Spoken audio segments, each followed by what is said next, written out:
orang-orang yang lain. Nah, ini seru banget. Saya baru nemu ritmenya ini. Ini kan ada yang di lapangan, ada satu akademis. Nah, jadi saya mau tanya pertanyaan-pertanyaan yang sulit. Nah, apa bedanya antikris sama Lucifer? Nah, apakah antikris sudah ada? Apakah antikris itu satu kelompok? Apakah antikris itu satu orang? Apakah sama dengan Lucifer? Pak Daniel dulu, baru Pak Daud. Oke. Saya kira berbeda ya, antikris dengan Lucifer. Walaupun antikris itu nanti yang di dalamnya adalah kuasa iblis, kuasa setan ya. Maka disebut antikris, artinya melawan Kristus, berlawanan dengan Kristus. Jadi antikris itu sebenarnya adalah bisa individu, bisa komunitas, bisa negara, itu ya banyak tafsiran ya. Yang melawan Kristus itu sebenarnya antikris, gitu ya. Nah, nanti antikris secara kasat mata, secara nyata, gitu ya. Ya pada saat gereja diangkat, gitu ya. Jadi tujuan gereja diangkat adalah untuk melepaskan gereja dari penganiayaan. Karena antikris itu pasti akan menganiaya orang Kristen, gitu ya. Maka disebut antikris. Gitu. Nah, jadi saya kira berbeda ya. Tetapi di dalam antikris ini memang ada kuasa kegelapan, kuasa iblis yang melawan Kristus, gitu ya. Nah, itu kapan pemerintahan antikris itu nyata? Ya kita juga nggak tahu. Karena kalau saya lihat kronologi di dalam eskatologi, bahwa gereja diangkat dulu, baru di dunia terjadi pemerintahan antikris, dikuasai antikris, penganiayaan besar-besaran, atau sering disebut kesengsaraan Yakub, gitu ya. Nah, kemudian Roh Kudus dengan gerejanya sudah disingkirkan. Jadi ini tujuan apa? Tujuan pengangkatan gereja adalah untuk menyingkirkan umat Tuhan dari penganiayaan besar-besaran yang akan dipimpin oleh antikris. Jadi beda ya Pak ya. Tapi antikris ini dipelopori gitu ya, dipandigani oleh kuasa kegelapan, kuasa iblis yang melawan Kristus. Itu Pak. Nah, banyak orang yang menafsirkan antikris itu kaum tertentu, ini tertentu. Nah, menurut Pak Daniel sebagai S3, sebagai rektor Inteos, siapa Pak antikrisnya? Kalau menurut tafsiran Bapak. Oke, ini ada tafsiran ya entah percaya atau entah tidak gitu ya. Jadi kan begini, ada yang Pak, mengatakan tapi ini di live bahwa streaming ya Pak. Jadi mungkin kalau agak sensitif kita jangan dibahas di sini dulu. ya, Nanti ya, jadi kayak tapi tidak nabi apa-apa, ini kan tertentu sudah. nanti. Ya, tapi tidak apa-apa. Ini gini, peristiwa-peristiwa atau keselamatan yang Tuhan berikan itu pasti melalui sejarah ya. Jadi Tuhan pakai sejarah, gitu ya. Tapi kan kita kan menafsirkan kan gitu kan. Jadi berdasarkan perkembangan sejarah, gitu ya. Jadi tetap Tuhan pakai sejarah untuk menyatakan keselamatannya kan gitu ya. Jadi ada orang yang menafsirkan begini. Jadi antara Israel dengan Palestina ini akan perang terus-menerus. Nah, kemudian suatu waktu Palestina yang disimbolkan oleh dunia ini kan Islam, gitu kan. Nah, nanti akan kalah.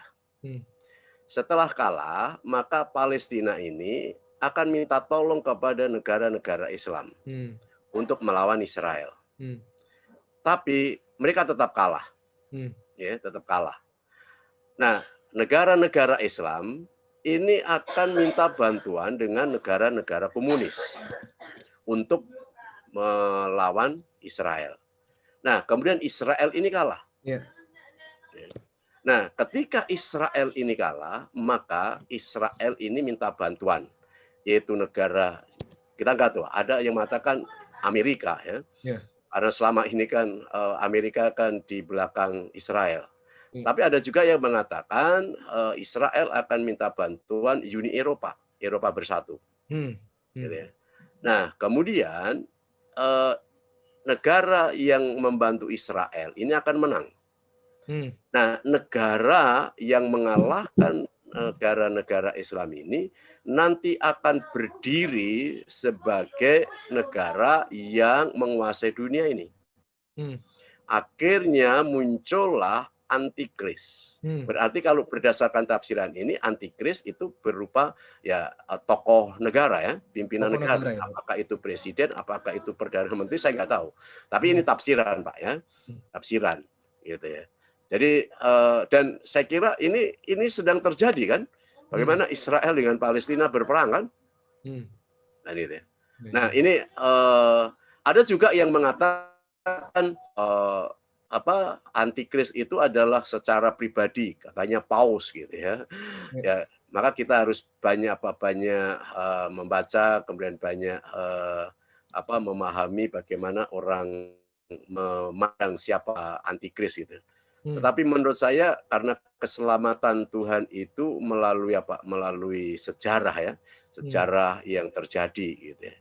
Nah, ini orang yang menafsirkan tentang munculnya antikris. Itu kapan? Saya juga nggak tahu. Kalau pada tahun nah, ini kalau saya itu kan tentang akhir zaman. Itu bukan bidang saya, Michael. Oke.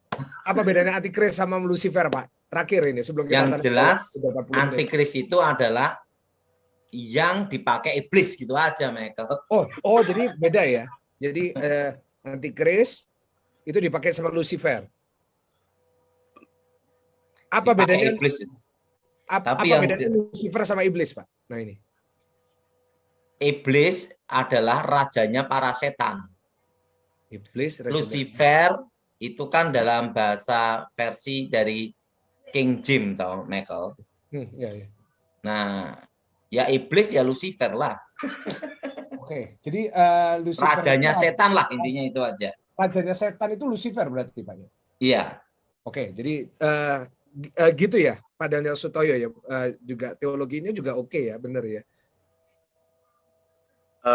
Ya memang ada perbedaan ya antara jin, setan, iblis gitu ya. Paling tinggi berarti Lucifer ya. Iya. Ya. Ada ini pernah ya ketemu, pernah melawan ya. Maksudnya atau saya dengar dari Pak Gilbert pernah Lucifer gitu, pernah teriak Lucifer itu gimana? Pada waktu saya dikalahkan Gilbert, nah itu yang keluar itu. Oh, jadi Pak Daud pernah dirasuk sama roh Lucifer? Ya tanya sama Gilbert aja. Iya. Karena Gilbert yang pernah ngalami peperangan itu.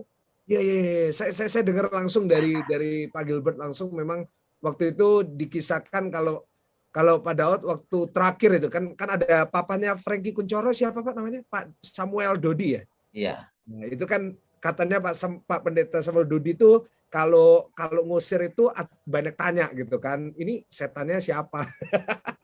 Nah, tapi Pak Gilbert langsung usir, nggak tahu nih yang terakhir yang diusir itu Lucifer. Sampai tukang-tukang becak semua ngelilingi gereja, kebingungan ada apa ini di dalam. Tapi Pak Gilbert bilang, oh latihan Natal.